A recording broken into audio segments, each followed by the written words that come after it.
Qual risco corremos se a gente não conseguir desenvolver essa nação a ponto de ter tecnologia, de ter esse povo em condições de produzir, em condições de ter uma vida melhor, em condições de ter uma estrutura, até porque tudo isso vai gerar economia e vai gerar a nossa capacidade de ser, de fato, uma potência.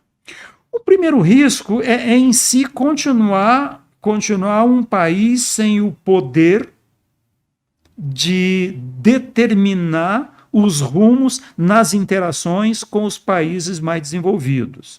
O segundo risco é não dar aos cidadãos essa igualdade de oportunidades, de tal sorte que a maioria tenha dignidade para viver. E aí vem a terceira questão, e vamos colocar a Amazônia nisso aí. Não é?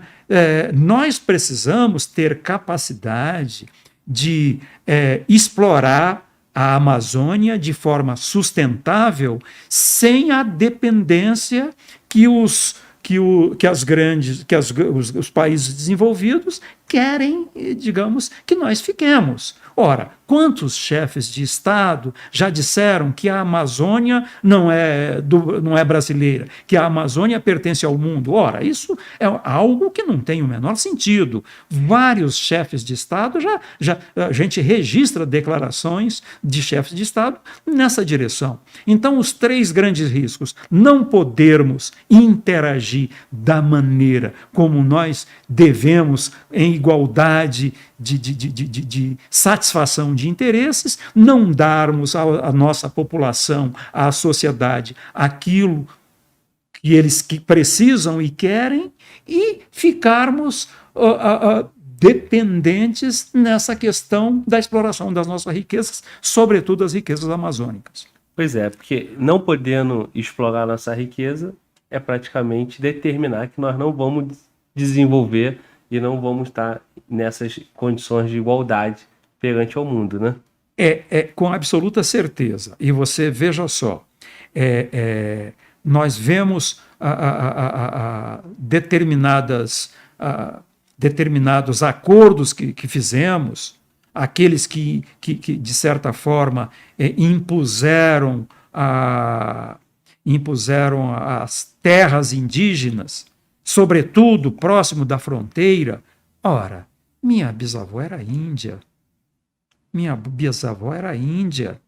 Quer dizer que ela tem que ficar lá no meio do mato? Os índios não podem ter a atividade produtiva que possa torná-los com uma certa suficiência?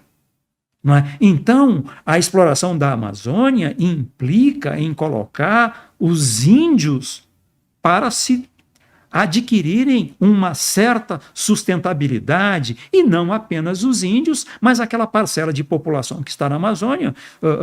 Se a gente raciocinar que uma boa parcela é constituída de indígena, mas uma boa parcela não é. E essas pessoas não vivem da maneira que deveriam viver na Amazônia.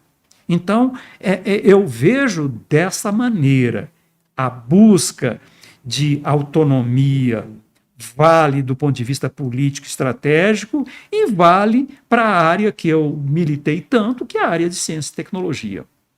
E isso é uma limitação, né? Essas áreas, essas reservas que tem lá, e esses acordos que foram feitos, sobretudo, o nosso principal calo, né? Assim, a pedra no sapato, porque nós não podemos, tem acordos, e é nesse ponto que o mundo vai olhar, através de organismo, ONU, não sei, e dizer, ó, não pode explorar porque essa terra é indígena e esse pedaço aí é um pedaço mundial, é interesse do mundo.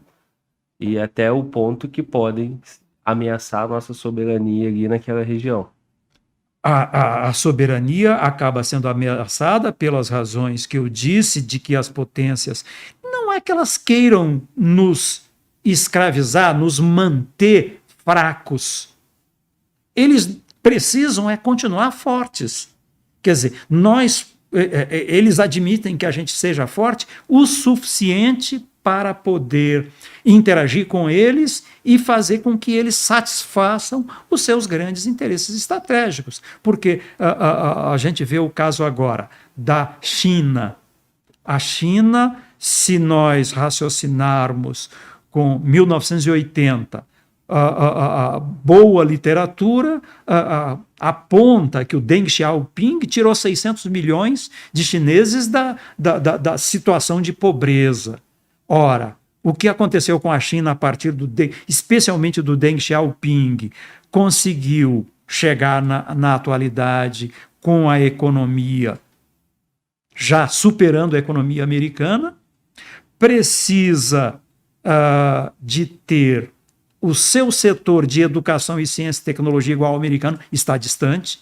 As 100 maiores universidades chinesas estão muito distantes ainda das 100 maiores universidades americanas, e eles querem também ter as suas forças de defesa no nível dos Estados Unidos.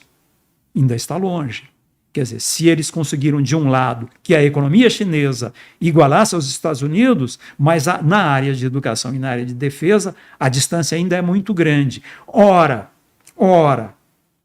nós, trazendo para o Brasil esse exemplo, nós deveríamos ter programas de desenvolvimento, ter ligados à área de educação, de ciência e tecnologia e à área de defesa, de tal sorte que nós chegássemos para as proximidades dos países desenvolvidos.